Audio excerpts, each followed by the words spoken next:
আরজি করে তরুণী চিকিৎসকের হত্যাকাণ্ডে শতপ্রণোদিত পদক্ষেপ সুপ্রিম কোর্টের। প্রধান বিচারপতি DY চন্দ্রচূড়, বিচারপতি JB পারদিওয়ালা ও বিচারপতি মনোজ মিশ্রের বেঞ্চ মামলা শুনবে। সূত্রের খবর, আগামী মঙ্গলবার 3 বিচারপতির বেঞ্চের মামলা শোনার সম্ভাবনা। তৃণমূলের রাজ্যসভায় সাংসদ সুখেন্দু শেখর রায়কে তলব লালবাজারে। রবিবার বিকেলের মধ্যে তাকে হাজিরার নির্দেশ। লালবাজার সূত্রের খবর, সমাজ মাধ্যমে ভুল তথ্য পরিবেশনের কারণে এই তলব। যদিও সুখেন্দুর দাবি, পুলিশের কোনো নোটিশ এখনো পাননি তিনি।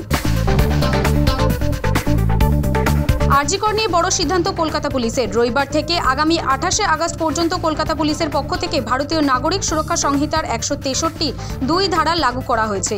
বেলগাছিয়া রোড থেকে শ্যামবাজার 5 মাথার মোড় পর্যন্ত ধারা লাগু থাকবে। সকাল থেকে পুলিশি তৎপরতা আরজিকরের সামনে। আরজিকর কাণ্ডের রেশ কাটতে না কাটতেই এবার নন্দীগ্রাম। মহিলাকে বিবস্ত্র করে রাস্তায় ছোটানোর অভিযোগ উঠল বিজেপির বিরুদ্ধে। আসরে শাসক দল, বিরোধী দলনেতা শুভেন্দু অধিকারীর নির্বাচনী এলাকায় এই ঘটনায় রাজনৈতিক তরজা তুঙ্গে।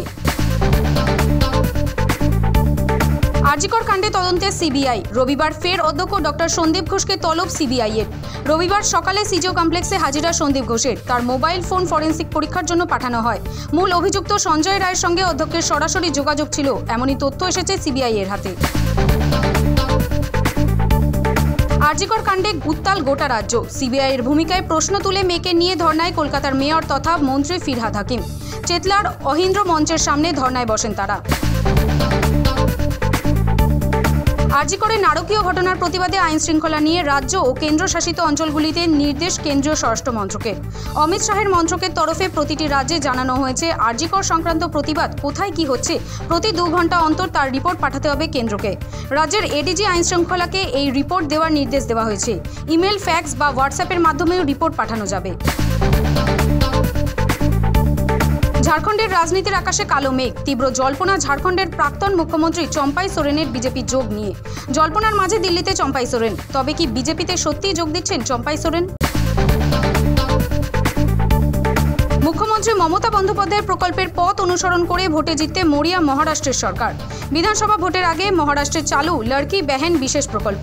এই প্রকল্পে রাজ্যের প্রায় 1 কোটি মহিলা প্রতি মাসে 1,500 টাকা করে সরকারি সাহায্য পাবেন। বাবার দেহাবশেষ ফিরিয়ে আনা হোক ভারতে। ফের বিবৃতি জারি করে দাবি নেতাজির মেয়ে তথা অর্থনীতিবিদ অনিতা বসু পাফের। তার দাবি, স্বাধীন ভারতে প্রত্যাবর্তন করার সৌভাগ্য নেতাজির হয়নি, কিন্তু আজও ভারতের বহু মানুষ শ্রদ্ধার সঙ্গে স্মরণ করে নেতাজিকে।